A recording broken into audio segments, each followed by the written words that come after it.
TV masih tetap setia bersama dengan kami di Ramadanku di Jogja, cerahkan hati di bulan suci. Masih kami buka untuk Anda yang ingin gabung melalui line telepon di 0274453900 maupun yang ingin gabung lewat Twitter di @aditv_jogja dengan hashtagnya rdjsaro. Betul sekali. Dan kalau tadi kita sudah meminta tolong kepada Pak Anang ya untuk bersabar sedikit, ya. Langsung saja kita jawab sekarang. Tadi ada 2 pertanyaan yang disampaikan. Pertanyaan yang pertama yaitu bagaimana nih caranya untuk mensupport orang-orang yang belum berbagi atau mungkin belum ada kesadaran untuk membayar zakat ya, seperti itu. Dan kemudian yang kedua, apa nih yang didapatkan selain mendapatkan pahala apabila kita sudah membayarkan zakat? Bagaimana nih? Ibu Ajeng silakan. Jadi motivasi mungkin perlu ya. Jadi begini, kita bisa sebenarnya kita boleh menunjukkan bahwa kita berzakat gitu ya, karena itu sebenarnya rukun Islam. Jadi sama aja kita menunjukkan kita sholat sama kita zakat sebenarnya sama aja gitu ya.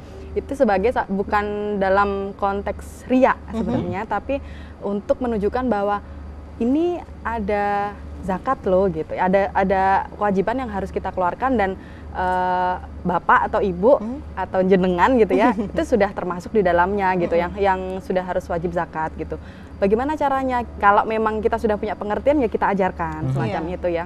Jadi ya kita sampaikan apa yang kita tahu, karena itu juga memang kewajiban, salah satu konsekuensi dari keislaman kita juga gitu ya, sebagai salah satu bentuk dakwah juga kan gitu. Kemudian yang kedua, apa yang kita dapatkan gitu. Ini Allah yang tahu gitu ya. Tapi intinya begini, saat kita menunaikan salah satu ibadah gitu ya, zakat yang itu juga rukun Islam, itu kita berbekal keyakinan bahwa kalau Allah kan sudah banyak ya memberikan di ayat-ayatnya di surat Al-Baqarah ya, kalau nggak salah di surat Al-Baqarah, yang kalau kita bersedekah itu Allah akan menggantikan 700 kali lipat dan melipat gandakan menjadi 100 kali lipat, jadi 700 kali lipat gitu. Tapi kayaknya kita nggak perlu hitung-hitung semacam itu gitu ya. Jadi cukup kita yakini bahwa dengan sucinya harta kita itu nanti hidup kita jadi berkah. Berkahnya dalam bentuk apa? Mungkin tidak dalam bentuk uang kita jadi berlipat ganda, enggak, tapi mungkin anak kita nggak sakit gitu, kita terhindarkan dari hal-hal yang keburukan kayak gitu, atau kita dapat kesehatan terus gitu ya. Jadi keberkahan itu bisa dalam bentuk apa saja, tidak harus selalu materi. Tidak harus selalu materi. Ya, dan itu memang keyakinan ya Mbak. Keyakinannya harus dilandasi dulu. Itu tadi ya, keyakinan dulu begitu ya. Dan yang sudah masuk lewat Twitter di @aditv_jogja dengan hashtag rdjsaro, ada @nita36 bertanya tentang, katanya berikanlah zakat baik ketika lapang maupun sempit. Nah, ketika kita sedang kekurangan, itu bagaimana ya kita mengajarkan dulu nih diri kita agar kita memberikan zakatnya itu untuk ikhlas begitu. Biar nggak setengah-setengah ya. Baik, sebenarnya itu kalau perintah untuk menyampaikan di waktu lapang maupun sempit itu adalah perintah untuk sedekah. Sedangkan kalau zakat ini ada syarat-syarat tertentu kapan seseorang itu sudah wajib untuk menunaikan zakatnya. Jadi tadi yang dimaksud dengan ketika lapang maupun sempit itu adalah perintah untuk sedekah.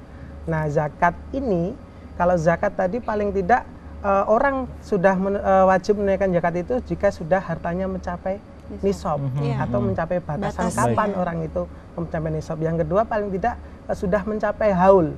Haul itu adalah waktunya begitu ya? Ya, lama waktunya itu, misalkan kalau emas itu baru bisa dizakatkan, dikeluarkan zakatnya jika sudah haulnya itu 1 tahun. Tetapi kalau sedekah ini kita memang diperintahkan untuk dalam setiap lapang maupun sempit kita harus selalu bersedekah. Nah, sedekah ini bisa dengan materi dan juga bisa dengan non materi. Nah, kata Nabi kan senyum saja juga sedekah. Nah, itu dia. Saya senyum sama masnya juga sedekah. Tapi kebanyakan senyum nanti malah jadi dicurigai nih Pak. Baik. Artinya bahwa apa ya, kalau misalnya kita punya kelebihan, bolehlah kita sedekahkan begitu kan. Dan untuk ukuran sedekah ataupun zakat emang berbeda begitu ya. Betul sekali. Tifa, kalau apa ya, berbicara untuk yang namanya buka puasa, emang apa ya, suatu waktu yang ditunggu oleh semua yang menjalankan ibadah puasa gitu. Betul kan. banget. Kalau kemarin selama 3 edisi kalau tidak salah ya, ini kita ngabuburitnya sudah Di safari masjid. Benar kalau sekali. Sekarang bagaimana sih ini kira-kira suasananya ataupun pengalamannya apabila kita nanti ngabuburit bersama dengan komunitas chef? Pasti akan banyak makanan yang ada di situ ya. Yang biasanya masak itu langsung ngabuburit bareng. Nah, gitu. itu dia seru banget pasti. Kalau gimana penasaran langsung aja kita lihat untuk serba-serbi Ramadan.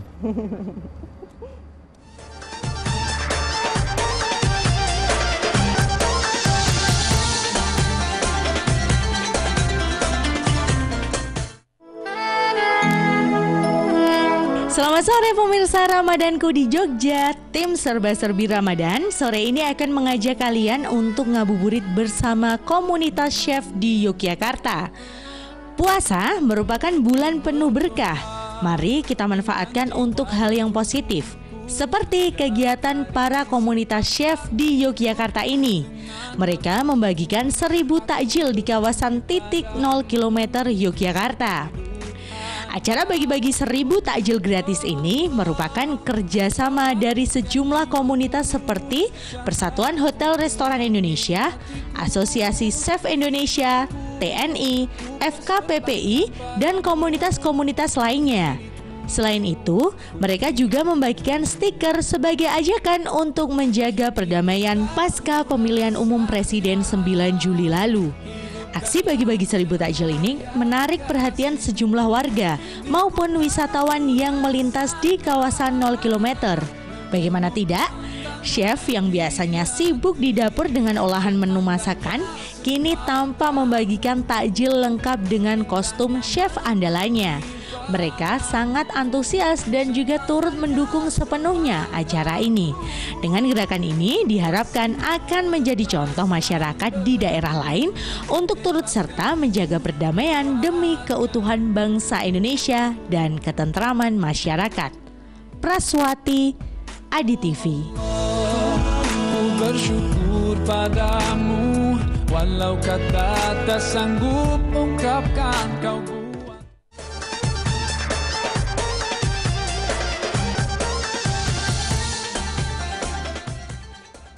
Seru banget ya Wan tadi ya Wan ya. Kalau biasanya kita ngabuburit sudah sudah menjadi lazim kalau misalkan ngabuburit melihat orang pakai peci seperti Iwan. Tapi kalau tadi di tayangan kita juga ngeliat karena memang para chef yang ngabuburit bareng jadi pakai topi koki, lucu banget tadi di jalan pakai kayak gitu ya. Nggak cuma di dapur ternyata. Nah, tadi nggak hanya koki aja tapi kolaborasi dengan pihak-pihak yang terkait juga membagikan tadi ada sekitar 1000 menu buka puasa ya untuk yang lewat di jalan di titik 0 km. Betul sekali. Dan ternyata sudah ada yang masuk via Twitter juga nih Wan, kita langsung bacakan saja ya. Dari @hello_arin yang menanyakan, mahasiswa part-time boleh membayar zakatnya sendirikah meski masih menjadi tanggung jawab orang tua? Nah ini seperti apa ini Bu? Silakan Bu Ajeng. Ya.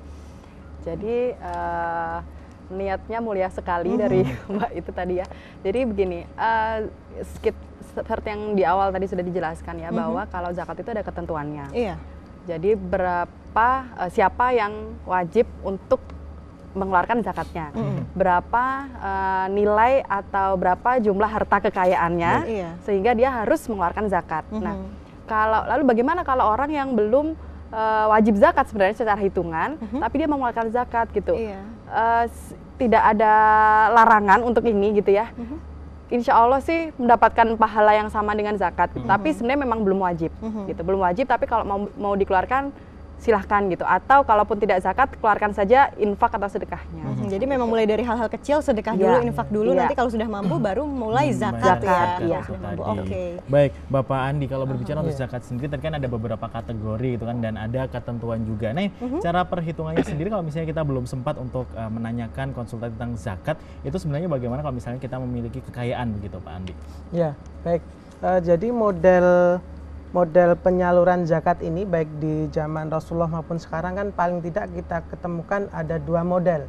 Yang pertama adalah self assessment and artinya dihitung sendiri dan disalurkan sendiri. Yang kedua adalah official assessment and management. Jadi dihitung di kantor, misalkan datang ke lembaga zakat minta dihitungkan lalu disalurkan lewat kantor itu. Nah, misalkan kita punya harta dan kita belum sempat untuk datang ke lembaga zakat atau manalah yang bisa berkompeten untuk menghitungkan ini, maka paling tidak kita harus petakan dulu zakat apa nih yang akan kita keluarkan kan gitu.